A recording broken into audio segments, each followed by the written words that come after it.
bugün yansıttıklarımızdan çokça bahsettik. Ben de farklı bir noktaya değinmek istedim. O da yansıtamadıklarımız. Nedir bu yansıtamadıklarımız? Duygularımızı, düşüncelerimizi ve hislerimizi bazen tam olarak yansıtamayız ya da yansıtmak istemeyiz. Bununla beraber yansıtamadıklarımız içimize bir baskı neden olabilir. Dışarı açamadığımız şeyleri neden olduğundan dolayı da kendimize kapatabiliriz içimize doğru. Ayrıca bunu sosyal medyada da çokça görebiliriz. Mesela sosyal medyada tam olarak her şeyi açıkça yansıtamayız. Örnek bir olay verecek olursam, bir gün bir grup düşünelim. Arkadaşlarla beraber yemeğe gidiyorlar. Ve ardından işte herkes çok yemekler geliyor, içecekler içiliyor. Herkes çok ciddi bir şekilde telefonlarına dönük bir şekilde yemeklerini yedikten sonra birisi diyor ki gelin bu anı ölümsüzleştirelim ve bir fotoğraf çekelim. Çekiyorlar ama o fotoğrafı çekerken o kadar mutlular ki en mutlu oldukları tap nokta orası. Ondan sonrasında tabii fotoğraf çekiliyor. Ardından tekrardan geriye mutsuzlukları kalıyor onlara. Peki sizce sosyal medyada biz kendimizi tam olarak yansıtabiliyor muyuz? Bunu aslında kendimize her zaman sormak gerekli. Sosyal medyayı açıkçası her zaman kendimizi yansıtamadığımız taraftarıyım ben. Çünkü kendimizde yanlış noktalarımızı ya da düzeltmemiz gereken noktaları her zaman düzeltiyoruz ya da direkt sosyal medyaya yansıtmıyoruz bu yönlerimizi. Mesela bir olaya gelecek, mesela bir sözden bahsedeyim ben, benim çok hoşuma giden. Sosyal medya bizi mutsuzluğa sürüklemiyor. Mutsuzluk sosyal medyayı ihtiyacımızı hissettiriyor.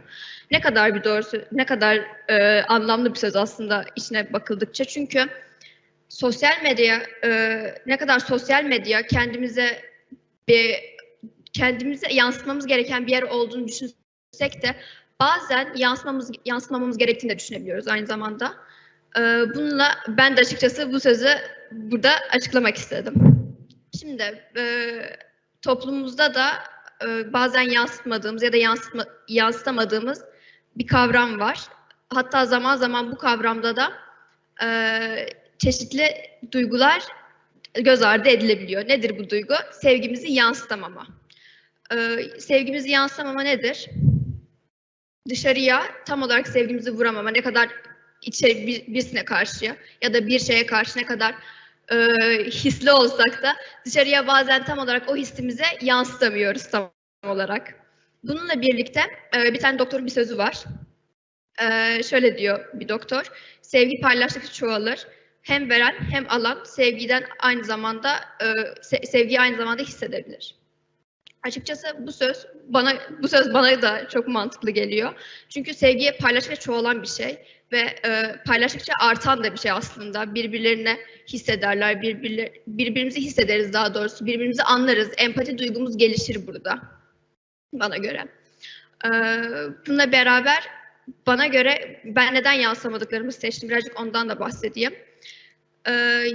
Hayatımızda her zaman yansıttığımız şeyler olur ama birçoğumuzu içimize yani dışarıya yansıtamadığımız şeyleri içimizde yaşarız aslında çok yoğun duygularla. Bazen çok soru işaretleri olur kafamızın içerisinde. Deriz acaba bunu dışarıya aktarsak mı ya da aktarmasak mı? Bazen de deriz aktarmamak en iyisi ya da aktarayım insanlar da bilmiş olsun benim ne düşündüklerimi. Ben de bugün yansıtamadıklarımız adlı başlığa değinip geniş derinliklerde olan o cevherleri çıkarmaya çalıştım aslında. Ne kadar yansıtabilsek de bazı şeyleri de yansıtmamak her zaman insanın lehine olabiliyor, lehine sonuçlanabiliyor.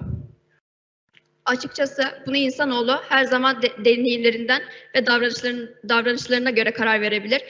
Ne kadar deneyimlerse, ne kadar olaydan sonuç çıkartırsa o kadar fazla da bilebilir, görebilir. Benim konuşmam bu kadardı. Çok teşekkür ediyorum herkese. Umarım keyifle dinlemişsinizdir. Öyle söyleyeyim. Çok teşekkürler. Çok sağ olun.